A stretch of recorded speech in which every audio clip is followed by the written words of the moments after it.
কবে আপনারা খুতবা শুনেছেন সুদের ব্যাপারে? মনে করেন লাস্ট কবে আপনারা খুতবা শুনেছেন ঘুষের ব্যাপারে, হারাম রিজিকের ব্যাপারে? আপনি যত বড় পরহেজগার হন না কেন, আপনি যত বড় বক ধার্মিক হন, কপালে সেজদার দাগ থাকুক না কেন, যদি আপনার ইকোনমির মধ্যে সুদ থাকে, আপনি আল্লাহ এবং তার রাসূলের লানত নিয়ে বেঁচে আছেন। হাউজে কাউসারের মাঠে আপনি বুঝবেন যে আসলে জান্নাত কাকে বলে আর জাহান্নাম কাকে বলে।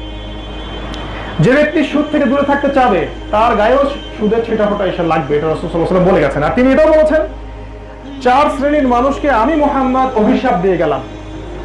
4 শ্রেণীর মানুষকে আমি নবী মুহাম্মদ স্বয়ং অভিশাপ দিয়ে গেলাম। নাম্বার 1, যে ব্যক্তি নিজে সুদ খায়। নাম্বার 2, যে খায় না কিন্তু অন্যকে সুদ দেয়। নাম্বার 3, যে ব্যক্তি সুদ খায়ও না, সুদ দেয়ও না, কিন্তু সুদের সাক্ষী থাকে। আর নাম্বার 4, যে সাক্ষীও থাকে না, শুধু ওই কনস্টিটিউশনটা লিখে রাখে। বাস এই 4 শ্রেণীর মানুষকে আমি মুহাম্মদ সাল্লাল্লাহু আলাইহি ওয়াসাল্লাম অভিশাপ দিয়ে গেলাম। আমি আগেও বলেছি, ইফ ইউ আর স্যাটিসফাইড, আপনি যদি সন্তুষ্ট থাকেন রাসূল সাল্লাল্লাহু আলাইহি ওয়াসাল্লামের লানত নিয়ে, I have nothing to say in front of you, আপনার সামনে আমার বলার কিছুই নেই। আর আপনি যদি চিন্তা করেন এগুলো আমার হৃদয়ে দাগ কাটছে, আমার কলবকে নাড়া দিচ্ছে, আপনি আজকে থেকে সুদ থেকে মুখ ফিরিয়ে নেবেন ইনশাআল্লাহ। আল্লাহ পাক কবুল করুন, সহজ করুন। তবে হ্যাঁ, এটাও বলে রাখি, এখন একজন মানুষের পক্ষে হালাল রিজিক খাওয়া অত্যন্ত ডিফিকাল্ট। যারা হালাল রিজিকের পিছনে ছুটবে তারা দারিদ্রতার মধ্যে চলে আসবে, এটাও কোরআনে আছে। শেষ জামানায় যারা হালাল রুজি নিয়ে চলতে চাবে, দারিদ্রতা ওদেরকে পেয়ে বসবে। তারা বিশুদ্ধ খাবার খুঁজে পাবে না, বিশুদ্ধ পানি খুঁজে পাবে না, হালাল রিজিকের সোর্সই খুঁজে পাবে না। সুদ এমন ভাবে এদের গলার মধ্যে আঁকড়ে ধরবে, এটা থেকে বের হওয়া রাষ্ট্রের পক্ষে তো সম্ভবই না, ব্যক্তিগত পক্ষেও সম্ভব হবে না। আমাদের অনেক ইসলামিক স্কলাররা অনেক বড় গলায় বলে ফেলেন, রাষ্ট্রের দিকে চোখ তুলে, আঙ্গুল তুলে, কেন তারা সুদ ছড়াচ্ছে না। এত সহজ না। একটা রাষ্ট্র তো দূরের কথা, একটা ব্যক্তিও এখন সুদ থেকে বের হতে পারবে না, এমন ভাবে দাজ্জাল তার জাল বিছিয়ে দিয়েছে। আজকে যদি ইকোনমি নিয়ে কথা বলতাম তাহলে আমি ডিটেইলস বলতে পারতাম আপনাকে। শুধু সুদই না, আপনার সুদী যাবতীয় কারবার, banking system, international monetary fund IMF এবং ওয়ার্ল্ড ব্যাংক, এগুলোর মাধ্যমে প্রতিটা মুসলিম কান্ট্রির পরবর্তী প্রজন্মদেরকে সুদখোর বানানোর পায়তারা চলছে এবং তারা সফল। আপনার পকেটে যে কাগজের টাকাটা আছে, এই একটা কাগজের টুকরা দিয়ে আপনার সম্পদ তারা লুটে পুটে খাচ্ছে, আপনি টেরই পাচ্ছেন না। কথাটা নতুন মনে হচ্ছে। শুধু এতটুকু বলে যায়, আজকে কোরআন এবং সুন্নাহর মধ্যে ইসলামের কারেন্সি বা ইসলামের যে মুদ্রা, সেটার নাম উল্লেখ করা আছে। আমাদের এই কোরআন পড়ার সময় হয় না। ইসলামের কারেন্সি হচ্ছে গোল্ড কয়েন দিনার এবং সিলভার কয়েন দিরহাম। এই কারেন্সি দিয়ে রাসূল সাল্লাল্লাহু আলাইহি ওয়াসাল্লাম বেচাকেনা করেছেন, ওটাই সুন্নাহ। ওইটাকে কবে থেকে সরিয়ে দিয়ে একটা কাগজের টুকরা আমাদের হাতে ধরিয়ে দিয়েছে, যার মূল্য ওই কাগজের ভিতরে নাই। এই পেপার মানির কোনো ইন্ট্রিনসিক ভ্যালু নাই, এই কাগজের টুকরার মূল্য এই কাগজের ভিতরে নাই, কিন্তু 1 দিনারের মূল্য ওই দিনারের মধ্যে ছিল। এর ফলে কি হয়েছে, আজকে যদি আপনি 1 লাখ টাকা দিয়ে, ধরা যায় 1 লাখ টাকা দিয়ে সে 1 শতক জমি কিনতে পারেন, আজকে থেকে 5 বছর পর আপনি ওই 1 লাখ টাকা দিয়েই 1 ছটাকও জমি কিনতে পারবেন না। তার মানে কি, আপনার টাকার ভিতরে সোনা ছিল, ওটা হয়তো তুলে নিয়েছে নাকি? আপনার টাকার মান কেউ না কেউ নিয়ন্ত্রণ করছে, আর এই নিয়ন্ত্রণটা করছে জায়োনিস্টরা, ইহুদি এবং খ্রিস্টানরা। তারা চাইলেই আপনার টাকার মান কমাতে পারে, বাড়াতেও পারে। যদি আপনি তাদের মতের সাথে স্যাটিসফাইড থাকেন, তারা আপনার টাকা মান বাড়িয়ে দিবে, আপনি সমৃদ্ধশালী হবেন। আর যখনই আপনি বলবেন না আমি আল্লাহকে ফলো করবো, রাসূলকে ফলো করবো, কোরআনকে ফলো করবো, তারা আপনার উপর ইকোনমিক স্যাংশন দিয়ে দিবে, অর্থনৈতিক চাপ দিয়ে দিবে, টাকার মান বাড়িয়ে দিবে, আপনি দরিদ্র থেকে দরিদ্র হতে থাকবেন। এই হচ্ছে দাজ্জালের ইকোনমিক সিস্টেম, যার মাধ্যমে ধনীরা ধনী হতে থাকবে আর দরিদ্র যারা তারা দরিদ্র হতে থাকবে। পৃথিবীর 90% সম্পদের মালিক 10% মানুষ, পৃথিবীর 90% সম্পদের মালিক মাত্র 10% মানুষ, বাকি সবাই স্লেভ, দাস। দাজ্জাল আমাদের গলার রশি ধরে ফেলেছে এবং টেনে ধরছে, এখন আপনি বের হতে পারবেন না। এগুলো হচ্ছে শেষ জামানার সাইন। এখানে মুসলিমদের কিছুই করার নাই, কারণ অনেক দেরি হয়ে গেছে, অনেক দেরি হয়ে গেছে। আর এই 200, 300, 500 বছরে আমাদের এক শ্রেণীর আলেম ওলামা ঘরে বসে হালুয়া খাচ্ছিলেন, রুটি খাচ্ছিলেন, সেমাই খাচ্ছিলেন, আর আমরাও বিরিয়ানি খাচ্ছিলাম, ঘরে গিয়ে ঘুমিয়ে যাচ্ছিলাম। এগুলো নিয়ে আমাদের কোনো মাথা ব্যথা ছিল না। তাই এখন অনেক দেরি হয়ে গেছে। মুসলিমরা চাইলেও বিকল্প কোনো ইকোনমিক সিস্টেম বার করাতে পারছে না। যতই এখানে বয়ান দিই না কেন সুদ হারাম, কিন্তু আমি সুদের বাইরে বিকল্প কোনো ইকোনমিক সিস্টেম আপনাকে দিতে পারবো না, কারণ দিস ইজ টু লেট। একটাই ওয়ে আছে আমার জানা মতে, যেটা কোরআনে আছে, সেটা হচ্ছে আপনাকে কৃষিভিত্তিক অর্থনীতিতে ফিরে যেতে হবে, যেমনটা আমাদের দাদারা তার দাদারা করেছিলেন। এটাই একমাত্র সোর্স আপনার হালাল খাবার। তারপরেও ওই সোর্সের মধ্যে তাদের এমন আগ্রাসন চলছে যেখানে আপনি খাবার করাপ্টেড করতে বাধ্য হবেন। যাই হোক, সুদ হচ্ছে শেষ জামানার অন্যতম বড় একটা সাইন, যেটা কোরআনে আছে, হাদিসেও আছে। যখন এরকম অবস্থা চলবে আপনি বুঝে নেবেন সময় বেশি নাই। আরেকটা বড় সাইন হচ্ছে শেষ জামানায় সমাজে সবচেয়ে বেশি ফিতনা ছড়াবে এবং একই সাথে সবচেয়ে বেশি অবহেলিত হবে এক শ্রেণীর মানুষ। শেষ জামানায় সমাজে সবচেয়ে বেশি ফিতনা ছড়াবে এবং সবচেয়ে বেশি অবহেলিত হবে এবং দাজ্জালের সবচেয়ে বড় অস্ত্র হিসেবে কাজ করবে এক শ্রেণীর মানুষ। তারা হচ্ছে নারী জাতি। আমার মা, আমার বোন, আমার মেয়ে, আমার স্ত্রী। রাসূল সাল্লাল্লাহু আলাইহি ওয়াসাল্লাম বলেছেন, দাজ্জালের সবচেয়ে শেষ অস্ত্র হচ্ছে এক শ্রেণীর নারী, যাদেরকে ইসলামিক অনুশাসনে বেঁধে রাখার জন্য ভাই, বাবা, স্বামীরা প্রয়োজনে শিকল দিয়ে বেঁধে রাখবে, কিন্তু তারপরেও তারা শিকল ছিঁড়ে বেরিয়ে যাবে। মানে তাদের ব্রেনটাকে এমন ভাবে ওয়াশ করে দেওয়া হবে প্রগতির নামে, নারী অধিকারের নামে, নারী আন্দোলনের নামে, তারা ঘরে থাকতে চাবে না, ঘর থেকে বের হয়ে যাবে। শুধু তাই না, তাদের বের হওয়ার সময় তাদের গায়ে যে পোশাকটা থাকবে সেটা হবে পুরুষের পোশাক, সেটা হবে পুরুষের পোশাক। রাসূল সাল্লাল্লাহু আলাইহি ওয়াসাল্লাম 1400 বছর আগে বলে গেছেন। শুধু তাই না, তাদের পোশাকটা এমন হবে যেটা পরেও তারা নগ্ন থাকবে। আর রাসূল সাল্লাল্লাহু আলাইহি ওয়াসাল্লাম তাদের ব্যাপারে বলেছেন, তারা জান্নাতে যাবেও না, জান্নাতের গন্ধও পাবে না, যদিও বা 500 বছরের দূর থেকে জান্নাতের গন্ধ পাওয়া যায়। কিয়ামতের অন্যতম বড় সাইন তিনি বলেছেন যে নারীরা পুরুষের পোশাক পরবে আর পুরুষেরা নারীর পোশাক পরবে। এই পোশাক মানে শুধু বাহ্যিক পোশাক নয়, এই পোশাক মানে হচ্ছে functional role, social functional role. যেখানে পুরুষের থাকার কথা সেখানে নারী চলে যাবে, আর যেখানে নারীর থাকার কথা ছিল সেখানে পুরুষ চলে আসবে। আপনি যদি দু চোখ দিয়ে দেখেন এই ওয়ার্ল্ডকে, আপনি বুঝতে পারবেন যে আপনি সেই জামানায় বাস করছেন। আর যদি আপনার চোখ একটা না থাকে, আমার কিছু করার নেই। তিনি আরো বলেছেন যে নারীদের দ্বারা সমাজে জেনা, ব্যভিচার বৃদ্ধি পাবে এবং দাজ্জাল তার সবচেয়ে বড় অস্ত্র হিসেবে তাদেরকে ইউজ করবে। এজন্যই কোরআনুল কারীমে সূরা নিসা নামে আরেকটা সূরা নাজিল করা হয়েছে, স্বতন্ত্র সূরা। শুধু তারা ফিতনা ছড়াবে আমি তাও বলিনি, আমি বলেছি তারা সবচেয়ে বেশি অবহেলিতও হবে। যা তাদেরকে প্রগতির নামে যতই কিছু গেলানো হোক না কেন, তাদেরকে সত্যিকারের সম্মান, সত্যিকারের মর্যাদা, অধিকার এটা তারা দিতে পারবে না। এই জন্য কোরআন সূরা নিসা নামে আলাদা সূরা নাজিল করেছে, সূরা তালাক নামে আলাদা সূরা নাজিল করেছে, যেখানে নারীদের সম্পর্কে অধিকার, সম্মান, মর্যাদার কথা আল্লাহ বিস্তারিত ব্যাখ্যা করেছেন। কিন্তু এই শ্রেণীর নারীদের এটা বোঝার বা স্টাডি করার মতো সময় এখন নাই।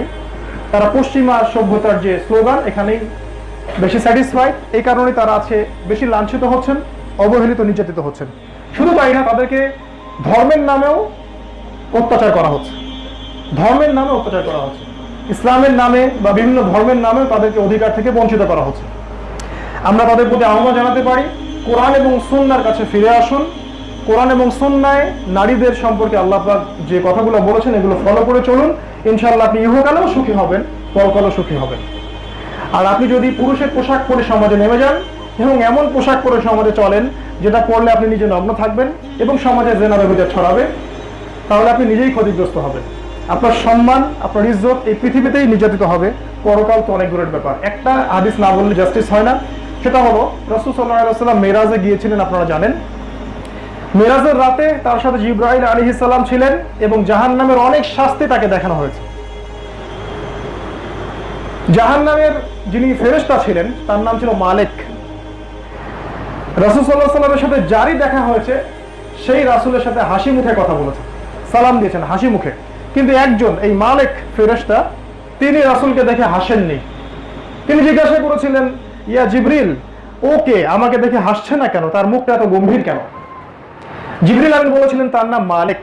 আল্লাহ পাক তাকে জাহান্নামের প্রহরী হিসেবে সৃষ্টি করেছেন, আর যেদিন থেকে আল্লাহ জাহান্নাম সৃষ্টি করেছেন সেদিন থেকে তার মুখের হাসি উঠে গেছে। রাসূল সাল্লাল্লাহু আলাইহি ওয়াসাল্লাম বললেন, তাকে এতটুকু রিকোয়েস্ট করো, আমরা জাহান্নামে একটু উকি দিয়ে দেখব। দেখা হলো, রাসূল সাল্লাল্লাহু আলাইহি ওয়াসাল্লাম দেখলেন সেখানকার বেশিরভাগ অধিবাসী হচ্ছে নারী। আপনি যদি মনে করেন এখানে অন্য অন্য কওম, অন্য উম্মতের নারীদেরকে বোঝানো হয়েছে, আপনি ভুল করবেন। মূলত এখানে এই উম্মতের নারীদেরকে বোঝানো হয়েছে, অর্থাৎ এই উম্মাহর মধ্যে একটা বড় অংশের জাহান্নামীদের সংখ্যা হবে নারীরা। এই কথাগুলো যদি আমরা আমাদের মাদেরকে, বোনদেরকে এবং আমাদের স্ত্রীদেরকে বোঝাতে পারি, ইনশাআল্লাহ আশা করা যায় তারা পর্দার সাথে চলবেন, তারা কোরআন এবং সুন্নাহকে ফলো করে চলবেন। তিনি অনেক শাস্তি দেখেছিলেন, তার মধ্যে আরো একটা শাস্তি দেখেছেন, সেটা হচ্ছে কিছু মানুষের পেট উঁচু হয়ে ফুলে আছে। তিনি জিজ্ঞাসা করেছিলেন, ইয়া জিবরিল, এরা কারা? জিবরাইল আলাইহিস সালাম বলেছিলেন, এরা হচ্ছে আপনার উম্মতের ওই সব ব্যক্তি যারা সুদ খেত, তাদের পেটের ভিতরে এত বড় বড় সাপ কিলবিল করবে। তিনি দেখেছিলেন কিছু মানুষ শুয়ে আছে এবং মাথাটাকে পাথর দিয়ে ফাটিয়ে দেওয়া হচ্ছে, পাথরটা দূরে সরে যাচ্ছে, পাথরটা আনতে গিয়ে মাথাটা আবার জোড়া লেগে যাচ্ছে, আবার মালায়েকা পাথর দিয়ে তার মাথায় আঘাত করছেন, এটা চলতেই আছে সিলসিলা। তিনি জিজ্ঞাসা করেছিলেন এরা কারা? তিনি বলেছিলেন এরা আপনার উম্মতের ওই সব ব্যক্তি যারা সালাত আদায় করতো না, সালাতের সময় ঘুমিয়ে থাকতো। তিনি আরো দেখেছিলেন কিছু মানুষ নখ দিয়ে তাদের গোশতগুলোকে ছিঁড়ে ছিঁড়ে খাচ্ছে। জিবরিল আমিন বলেছিলেন এরা আপনার উম্মতের সেই সব ব্যক্তি যারা অন্যের গীবত আর তুহমতে ব্যস্ত থাকতো। তার মানে এই যে পাপগুলোর শাস্তি হচ্ছে, এই পাপগুলো শেষ জামানার পাপ। শেষ জামানায় এই পাপগুলো বেশি হবে, শেষ জামানায় সুদ বেশি হবে, শেষ জামানায় ওই যে মেয়েদের অবস্থা এরকম হবে, গীবতটা বেশি হবে, পেটে কিলবিল করবে সাপ। তিনি আরো দেখেছিলেন যে কিছু মানুষ সামনে ভালো গোশত দেওয়া আছে, কিছু মানুষের সামনে খারাপ গোশত দেওয়া আছে, আর তারা সবসময় দুর্গন্ধযুক্ত গোশতগুলো খাচ্ছে, ভালো গোশত খাচ্ছে না। জিবরাইল আলাইহিস সালাম বলেছিলেন এরা আপনার উম্মতের সেই সব ব্যক্তি যারা ঘরে পবিত্র স্বামী বা পবিত্র স্ত্রী থাকা পরেও অন্যের সাথে পরকীয়া প্রেম বা ব্যভিচারে লিপ্ত হয়, তারা এই শাস্তি ভোগ করবে কিয়ামত পর্যন্ত। তার মানে শেষ জামানায় এটা একটা মহামারী আকারে ধারণ করবে, যেটা আজকে হয়ে গেছে। এখন এইটা জিনা এবং পরকীয়া এবং একই সাথে সমকামিতা, এগুলো একটা ব্যাধির রূপ লাভ করছে। এগুলো যখন সমাজে চলতে থাকবে তখন আপনি মোটে অপেক্ষা করবেন না এটা বোঝার জন্য যে এটা শেষ জামানা। দাজ্জালের ফিতনাগুলোর মধ্যে অন্যতম ছিল সুদ, আরেকটা ছিল নারীদের ফিতনা, একটা জিনার ফিতনা, আরো কিছু আছে, আমি পয়েন্ট আকারে বলে শেষ করার চেষ্টা করছি। আপনি তখন বুঝে নেবেন যে এটা শেষ জামানা বা আখিরুজ জামান, যখন দেখবেন বিশ্বের আনাচে কানাচে ফেরাউনদের রাজত্ব আবার কায়েম হয়ে গেছে। কোরআনুল কারীমে আল্লাহ রাব্বুল আলামিন সবচেয়ে বেশি যে নবীর নাম আলোচনা করেছেন তিনি হচ্ছেন মুসা আলাইহিস সালাম। কোরআন খুললেই খালি মুসা আর ফেরাউন, মুসা আর ফেরাউন। আমাদের নবী মুহাম্মদ সাল্লাল্লাহু আলাইহি ওয়াসাল্লামের নাম কোরআনে এসেছে মাত্র 4 বার, আর মুসা আলাইহিস সালামের নাম এসেছে 136 বার। মুসা আর ফেরাউন কেন জানেন? কারণ কোরআন শেষ জামানার বই। শেষ জামানায় এই উম্মতের মধ্যে অসংখ্য ফেরাউনের জন্ম হবে, যারা আল্লাহর বিধান বাদ দিয়ে নিজের মন গড়া বিধান, তাগুতি আইন শাসন দিয়ে দেশ সমাজ রাষ্ট্র পরিচালনা করবে। ব্যাপক জুলুম হবে, সত্যবাদীকে মিথ্যাবাদী বলা হবে, মিথ্যাবাদীকে সত্যবাদী বলা হবে, আমানত উঠে যাবে, জুলুমের জয় জয়কার হবে, মুনাফিকদের জয় জয়কার হবে। এটা হবে শেষ জামানার আলামত। এই কারণেই কোরআন আমাদেরকে ফেরাউন আর মুসা সম্পর্কে এত বেশি কথা বলেছে। এটা হচ্ছে শেষ জামানার একটা বড় সাইন, যখন দেখবেন যে এই ধরনের ফেরাউনদের রাজত্ব সারা বিশ্ব জুড়ে চলছে, যারা নিজেরাও জানছে না কেন মানুষকে হত্যা করছে, আর যে নিহত হচ্ছে সেও জানছে না আমি কেনই বা নিহত হলাম।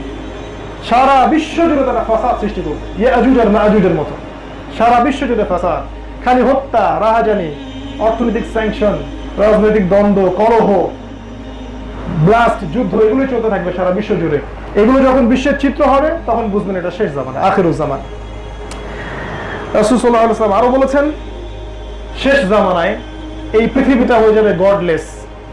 কোরআন এবং সুন্নাহ থেকে আমরা এটা পাই যে শেষ জামানায় এই পৃথিবীটা অনেকটা গডলেস হয়ে যাবে। এটা মানে হচ্ছে যে মানুষ আল্লাহ থেকে যত দূরে থাকতে পারে তত কমফোর্ট ফিল করবে, আর যারা সত্যিকারের মুমিন তাদের জন্য এই সমাজ এবং সোসাইটিতে থাকা হাতে আগুন রাখার মতো অবস্থা হয়ে যাবে। যারা সত্যিকারের মুমিন, যারা ভিতর থেকে কোরআন এবং সুন্নাহ লালন করেন, তাদের জন্য সমাজে থাকা এত কষ্টকর হয়ে যাবে, হাতের মধ্যে জ্বলন্ত অঙ্গার রাখলে যত কষ্ট হয়। এখন মনে করেন, চিন্তা করে দেখেন, আপনি আমি যে ইসলাম প্র্যাকটিস করছি এটা কি হাতে আগুন রাখার মতো হচ্ছে আদৌ? যদি না হয় তাহলে আমি আপনি সঠিক ইসলাম পালন করছি না। আমি আপনি সেই ইসলাম পালন করছি যেটাতে ইউরোপ, আমেরিকা, ইসরায়েলের কোনো সমস্যা নাই। আমরা এমন ইসলামে অভ্যস্ত হয়ে গেছি, এটা হচ্ছে প্রোটেস্ট্যান্ট ইসলাম, কসমেটিক্স ইসলাম, পার্ট টাইম মুসলিম। সেই মনাস, আমাদের উপর লজ্জা হওয়া উচিত। আজকে আমরা এমন একটা ইসলাম ফলো করছি যেটা কমপ্লিট না, আংশিক। যেটা ভালো লাগে সেটা করি, যেটা ভালো লাগে না করি না। যেটা বললে আমার চাকরি থাকবে সেটা বলি, যেটা বললে আমার চাকরি থাকবে না বলি না। ওয়াজ মাহফিলে যেটা বললে আমার টাকা বেশি পাবো সেটা বলি। যে সত্য কথা বললে জনগণ সঠিকটা শিখবে, আমার উপর হয়তো প্রেশার আসতে পারে, সেটা আমি বলি না দুনিয়ার স্বার্থে। আমি বলছি এইসব মানুষদের জন্য পরকালের একটা মহামারী শাস্তি অপেক্ষা করছে। কারণ পরকালে ৮-১০টা মানুষের বিচার যেমন হবে, একজন আলেমের, একজন দায়ীর, একজন রাষ্ট্র পরিচালকের, একজন পরিবারের কর্তার শাস্তি তেমন হবে না। সূরা সাদ পড়ে দেখবেন, সেখানে আছে কিছু ক্যাটাগরির মানুষ যাদের স্পেশাল জাজমেন্ট হবে। সাধারণ মানুষের জাজমেন্ট খুব সহজ হবে, কিন্তু যারা একজন পরিবারের কর্তা, যিনি একজন সমাজের কর্তা, যিনি একজন রাষ্ট্রের কর্তা, যিনি একজন দায়ী, আলেম, মুবাল্লিগ, তাদের হিসাবটা খুব চুলছেরা হবে। অতএব আমরা যেন এগুলোর জন্য প্রস্তুতি গ্রহণ করতে পারি। আল্লাহ তৌফিক দান করুন, আল্লাহুম্মা আমিন। আমি বলছিলাম এই গডলেস সমাজে থাকা একজন মুসলিমের জন্য প্রচন্ড কষ্টকর হয়ে যাবে। তখন তাদের সামনে একটাই রাস্তা খোলা থাকবে, সেটা হচ্ছে এই টোটাল সিভিলাইজেশনের সাথে ডিসকানেক্ট হয়ে যাওয়া। আপনাকে হিজরত করতে হবে অনেক দূরে, এই সমাজ সভ্যতা থেকে অনেক দূরে। রাসূল সাল্লাল্লাহু আলাইহি ওয়াসাল্লাম বলেছেন, শেষ জামানায় মুসলিমের সম্পদ হবে, সবচেয়ে উত্তম সম্পদ হবে কিছু বকরির পাল, যেগুলোকে নিয়ে সে পাহাড়ের পাদদেশে চলে যাবে নিজের ঈমান এবং দ্বীনকে হেফাজত করার জন্য। আপনারা কি মনে করছেন আজকে সেই সময় আসেনি? আর 5টা বছর যেতে দেন, তারপরে বুঝতে পারবেন সময় কোন দিকে গড়ায়।